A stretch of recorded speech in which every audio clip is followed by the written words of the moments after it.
En Marseille, un point de deal à Marseille, c'est entre 25 et 90 000 euros par jour de chiffre d'affaires. Cet argent coule à flot, cet argent peut permettre de corrompre, cet argent tue. Je leur ai dit clairement, je dis les gars, vous allez vous faire tuer, vous allez vous faire descendre, c'est chaud, il y a la guerre en ce moment.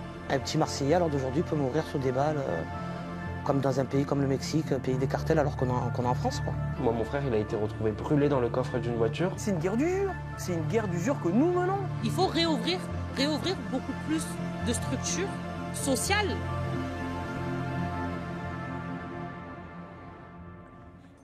Die blutigen Bandenkriege hier in Frankreich zwischen rivalisierenden Drogenkartellen finden kein Ende. Ja, 49 Menschen wurden allein im vergangenen Jahr hier in Marseille ermordet. Die Leute in den Vorstädten, die Menschen, die Eltern von Kindern sind verzweifelt. Und eine Handvoll von Elite-Polizisten versucht, neues Vertrauen zu schaffen zwischen Staat und Bürgern. Klappt das? Eine Recherche für Euronews Witness hier in Marseille. Schießereien gab es schon früher. Doch so schlimm wie im vergangenen Jahr war es noch nie. 49 Tote, weit über 100 Verletzte.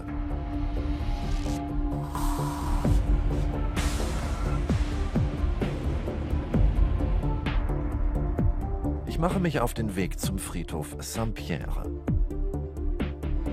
Laetitia Linant hat mich hierher bestellt. Nach einem langen Arbeitstag als Putzfrau besucht sie abends oft noch das Grab ihres Neffen Ryan. Der Junge war 14, als die Killer kamen. Es war eine tragische Verwechslung. Allein auf diesem Teil des Friedhofs liegen 7 Kinder und Jugendliche begraben, die bei Schießereien getötet wurden, sagt Laetitia. On a appris à se connaître en fait au cimetière. Les voyages, ah il avait 14 ans, il est décédé de quoi? Fusillade. Ah moi aussi, mon fils là. Et de fil en aiguille, il y a un lien qui se crée quoi. Un lien triste mais qui se crée. Un petit Marseillais alors d'aujourd'hui peut mourir sous des balles, comme dans un pays comme le Mexique, pays des cartels alors qu'on est en France quoi. Ryan était sorti, il est parti acheter un verre, une bouteille de jus à ma mère. Et il y a une moto en fait qui est rentrée avec une calache. Le copain de Ryan s'est pris une balle de Kalachnikov dans la jambe et il est rentré sous un garage. Ryan, lui, il est mort devant le garage, il n'a pas eu le temps. Il s'est pris une rafale de 5 balles de Kalachnikov dans le thorax. Donc, vous pensez bien qu'il n'a pas pu survivre à ça. Ces monstres, je pense, l'ont pris pour un guetteur. Ils ont vu 2 gosses en survêt et ils les ont allumés, quoi. Il a fallu que je prévienne le reste de la famille, entre autres la maman de Ryan, ma sœur. Donc appelez votre sœur, vous qui est en train de bosser à l'hôpital, pour lui dire on vient de tirer sur ton gamin. Trouvez les mots. Toute la nuit j'ai vomi, hein. Et quand je suis arrivé à 8 h du matin en bas du quartier, la première chose que j'ai vue, c'était la flaque de sang, quoi. Laetitia fordert, dass die Justiz endlich ernsthaft ermitteln soll. Die Wut der Bevölkerung hat dazu geführt, dass die Regierung nun frankreichweit neue Richter einstellt. Die Polizei in Marseille wurde massiv aufgestockt. Nicht genug, glaubt Laetitia, denn die Drogendealer sind immer noch da. Pourquoi lui il est mort alors qu'il n'avait rien à voir et eux ils sont là quand 2 jours, 3 jours après ils continuent à dealer, mon neveu il est à la morgue. Je comprenais pas en fait. J'arrivais pas à comprendre. Et j'avais une haine en moi, mais c'est indescriptible, c'est viscéral, c'était viscéral. J'ai appelé la maire du secteur du 14e en lui expliquant gentiment que ça allait finir très mal parce qu'il y en a un qui m'avait sorti une machette, à un moment un Nigeria, qui m'a dit qu'il allait me tuer, que de toute façon il s'en foutait parce qu'il n'avait pas de papier. Et c'est des grands de l'alimentation qui sont venus, qui l'ont pris, parce qu'il m'a sorti un couteau quand même. Laetitia wurde unter Polizeischutz gestellt. Dann zog sie weg aus dem Drogenviertel. Laetitias Kinder leiden bis heute unter dem Tod ihres Cousins. Il y a un truc qui s'est brisé à la mort de Ryan, et ça je l'ai vu dans leur regard. L'insouciance qu'ils avaient au niveau de leur regard, elle s'est cassée ce jour-là. C'est plus revenu. Auch im 15. Bezirk schlugen die Killerkommandos mehrmals zu. Der Bandenkrieg eskaliert seit Februar 2023. DZ Mafia und der Yoda-Clan, 2 der größten Drogenkartelle von Marseille, kämpfen um die Kontrolle ertragsreicher Stadtviertel. Ich bin mit Amin verabredet. Sein Bruder hatte Verbindungen ins Drogenmilieu und wurde ermordet. Amin studiert Jura und hat einen Verein gegründet. Zusammen mit Anwälten und einer Psychologin betreut er Angehörige von Gewaltopfern. Wenige Minuten nach einer Schießerei ist er vor Ort. La question la plus difficile et la plus simple en même temps. Pourquoi? Donc on est à 49 morts maintenant. Pourquoi? On a laissé le temps à des petits réseaux de quartier Grossir. Et en fait, on a tellement isolé les quartiers, on a tellement créé de la misère. Les gens, ils veulent travailler ici. Et le seul travail aujourd'hui qui leur est possible et qui leur est à portée de main, c'est le trafic de drogue dans les quartiers.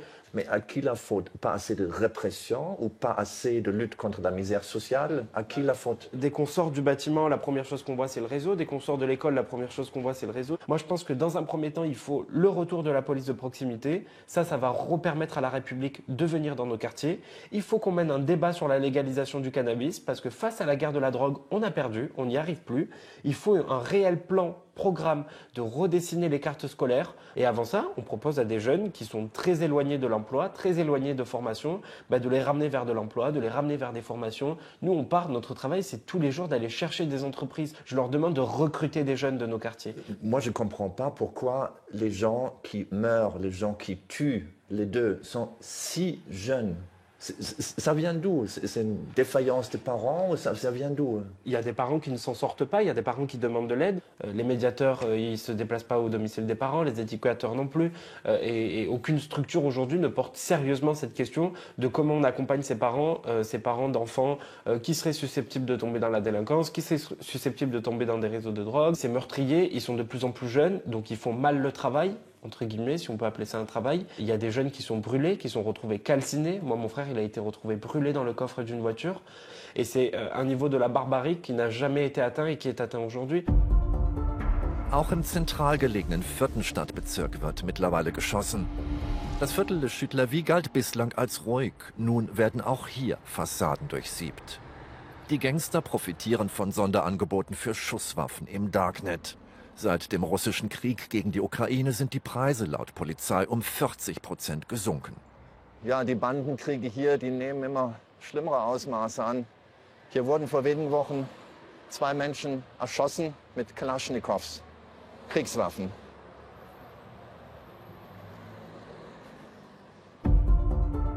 Verabredung mit Eddie Seed. Der Polizist kennt sich aus im Drogenkrieg von Marseille. Ah, bonjour. Bonjour. Comment ça va? Ça va et vous? Ça va bien? La situation est-elle hors contrôle?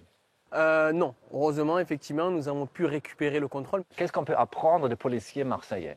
Ce qu'on peut apprendre des policiers marseillais, c'est que seule les stratégies du harcèlement, du pilonnage fonctionnent. C'est aujourd'hui effectivement que seul le quadrillage territorial fonctionne. Seule la présence accrue des fonctionnaires de police sur place en permanence.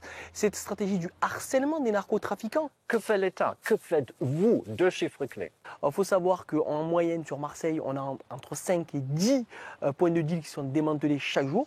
Les sommes aujourd'hui générées par ces trafics de stupes sont énormes. À Marseille, un point de deal à Marseille, c'est entre 25 et 90 000 euros par jour de chiffre d'affaires.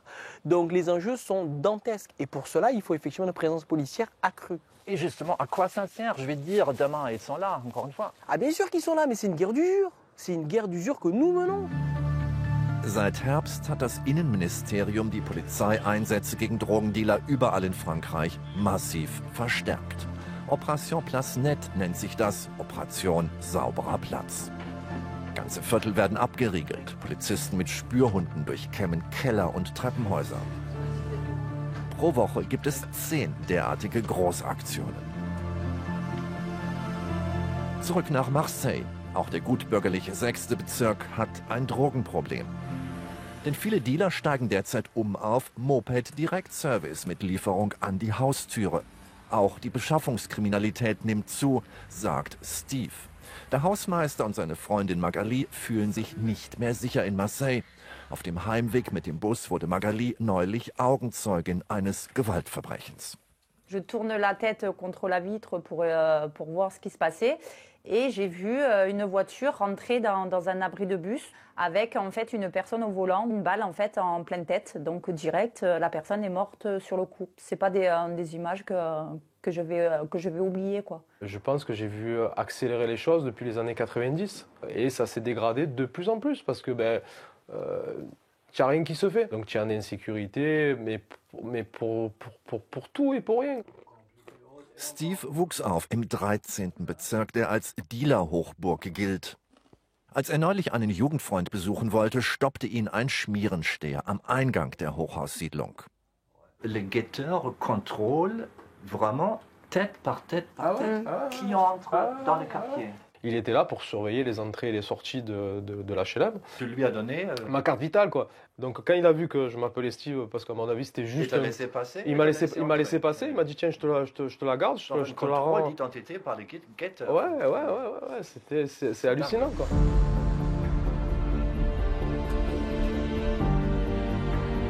Ja, Drogendeal und auch die Anwerbung von Dealern, das läuft alles übers Internet. Ich schaue mir mal auf dem Telegram-Kanal an, was da so abgeht in Marseille. Mit professionell gemachten Clips und Kleinanzeigen wirbt die Drogenmafia um Mitarbeiter. Schmierensteher bekommen 150, Dealer 300 € pro Tag. Die verschlüsselten Kommunikationswege machen eine Überwachung durch die Polizei schwer. Die Hochhaussiedlung Les Marronniers im 14. Stadtbezirk gilt als einer der Hotspots. Mohammed wohnt gleich um die Ecke. Der Sozialarbeiter redet mit Eckenstehern und Dealern, versucht sie zum Ausstieg aus dem blutigen Geschäft zu bewegen. Filmen geht nur vormittags, später bis tief in die Nacht regiert hier die Drogenmafia. Mohamed, tu peux nous expliquer brièvement qu'est-ce qui se passe ici? En fait, là, c'est une des deux entrées du quartier.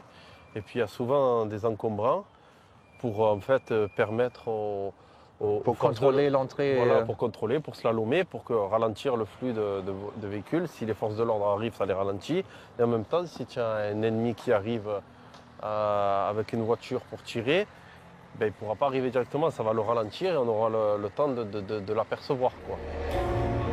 Die Dealer haben feste Verkaufsstellen eingerichtet. Oft sind es Eingangshallen oder Parkplätze. Bis zu 900 Kunden kommen an so einem gut gehenden informellen Drogenshop vorbei. Jeden Tag. Donc ça, c'est le... Voilà, ça c'est les tarifs du magasin. Le prix, quoi. Donc comme vous pouvez le voir, il y a 50 € de shit, 20 € de mâche, mâche c'est la cocaïne. Il y a 100 grammes, c'est les plaquettes de cannabis qui sont disponibles. Et voilà, vous avez l'ensemble des prix, donc le client arrive et il a les tarifs affichés comme une carte, on va dire, au restaurant, quoi.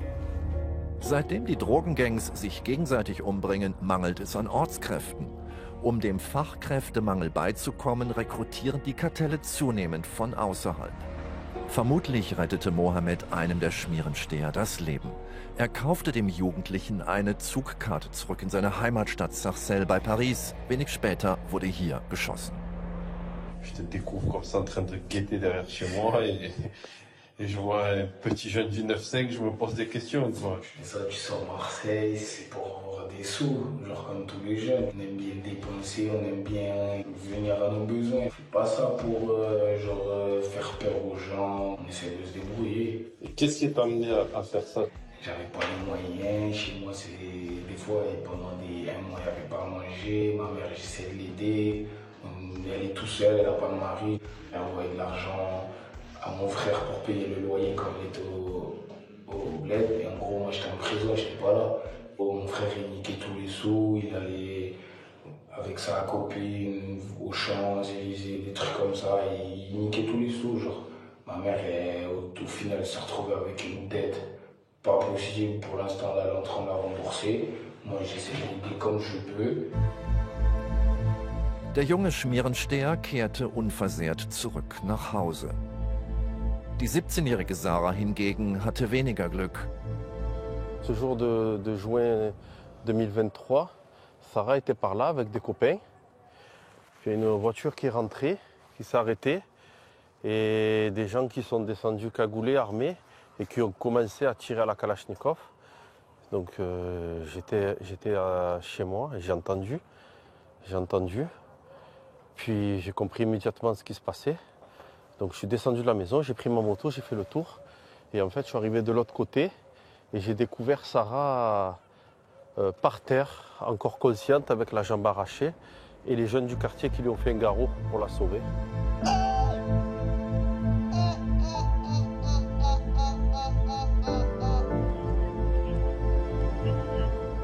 Elle avait un regard, quoi, d'une personne qui allait mourir presque, hein, donc j'avais peur qu'elle ne se réveille plus. De nos jours, on peut mourir pour des banalités, voire des futilités, voyez. Pour quelques poignées d'euros, la vie, en fait, elle n'a plus aucun sens pour ces jeunes-là. La Paternelle war bis vor kurzem einer der einträglichsten, aber auch einer der gefährlichsten Dealer-Treffs Frankreichs. Die Killer der Drogenclans DZ Mafia und Yoda kämpften um die Kontrolle. 5 Menschen wurden hier im vergangenen Jahr ermordet. Jetzt greift die Polizei durch. In Marseille und dem Umland wurden über 2300 Dealer verhaftet, 107 Sturmgewehre beschlagnahmt, 78 Dealpunkte geschlossen. Vor La Paternelle verhindern nun Betonklötze, dass Drogenkunden von der Autobahn direkt ins Viertel abbiegen können. Der Staatsanwalt von Marseille hat lange Arbeitstage. Das französische Drogengeld fließt nach Dubai, Hongkong, Ungarn, Spanien, Algerien, Marokko und in die Türkei. Oder es wird in französischen Kebabläden gewaschen, in Nagelstudios, Sicherheitsfirmen und im Baugewerbe.